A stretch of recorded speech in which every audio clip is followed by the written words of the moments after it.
All right, let's get right into it. We're going to break down the big ideas from the book Data Ownership in Web3.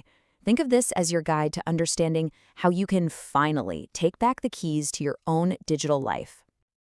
I want you to think about that for a second. You spend so much of your life online, but do you actually own any of it? Every single click, every post, every message, who's really in the driver's seat? Well, let's find out. So, to really get a handle on the problem, the book gives us this fantastic metaphor. Picture the internet as this huge, sprawling, glittering city. And every time you go online, you're leaving these little digital footprints all over the pavement. On the one hand, we were sold this incredible dream, right? A city of freedom, connection, and endless creativity. But the reality for most of us, it's a little different. It's a city run by a few powerful landlords who control everything, watch everything, and profit from everything we do. And this right here, this hits at the very heart of the problem. We feel like we're citizens of this digital world, but we're not. We're just tenants. The big tech platforms, they're the landlords, and we're just renting space on property that they own. So what does that actually look like day to day? Well, it means every move you make is being watched and recorded. Your interests, your friends, your habits, it all gets analyzed, packaged up, and sold to the highest bidder, and you almost never see any of the benefits. Your life becomes a currency that you don't even get to spend. But what if there was another part of the city, a new neighborhood where the people, the citizens, actually hold the power, not the landlords? Well, that's the whole promise of Web3. It's a city built on a totally new foundation. Your first piece of gear in this new world is a digital wallet. And please forget about it being just for crypto. It's so much more. Think of it like your digital passport, the deed to your house, and the key to your front door all rolled into one. It proves you are who you say you are without you having to give away all your private info. And where do you keep all your digital stuff? Not in some giant skyscraper owned by a single company? With decentralized storage, your data is spread out across a whole network of computers. That means no one landlord can lock you out, delete your things, or control your access. The key is you always hold the key. This leads to a really powerful idea called self-sovereign identity. You know how when you need to prove you're over 21, you show a driver's license that also has your home address, your birthday, your height, everything? Well, imagine just being able to prove you're over 21, and that's it. You only share what's absolutely necessary. That's what this is all about.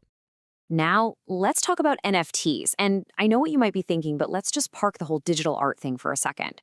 Think of an NFT as a programmable digital key. A key that can prove you own a specific file, a key that can grant a company temporary access to your portfolio, or a key that unlocks new ways for you to earn money from your own creations. They're tools. All right, so you've got the tools for ownership. Now what? What can you actually do with them? Well, let's step into the most exciting part of this new city. A marketplace where you are the one in charge of your assets. This is where it all becomes real. Imagine sharing your fitness data with a medical study, anonymously of course, and actually getting paid for it. Or, say, granting a potential client access to your professional credentials for just 48 hours. You control who sees what, for how long, and you set the terms. But how can you be sure these agreements will be honored? What's the enforcement? It's all done through smart contracts. You can think of them as digital vending machines. You put in the payment, the agreement executes automatically. No middlemen, no arguments. The rules are literally baked right into the code for everyone to see. And what this all means is we're seeing a fundamental shift in trust. It's no longer about trusting a corporation to do the right thing with your data. The trust is built directly into the system itself through transparent code. Okay, so we've walked through the city, we've seen the tools, we've explored the new marketplace. Let's bring it all home and talk about the core principles of what it means to be a real citizen in this new digital world. It really all boils down to a few huge ideas. First, your data is your property, period. But just owning it isn't enough. You need control. And Web3 is designed to give you that control through decentralization, with trust built right into its very foundations. But here's the thing, this new power, it comes with new responsibilities. You have to be the one to protect your keys and your wallet. You have to be thoughtful about what you share and with whom. This isn't a sit back and relax kind of ownership, it's active and participatory. And there's a quote from the source material that it absolutely nails this. Ownership is not a destination. It's a skill, a mindset, and a responsibility. It's not a switch you flip. It's a new way of thinking about and managing your digital self. So the foundation is being laid, and the tools are here. For maybe the first time ever, you actually hold the keys to your own digital world.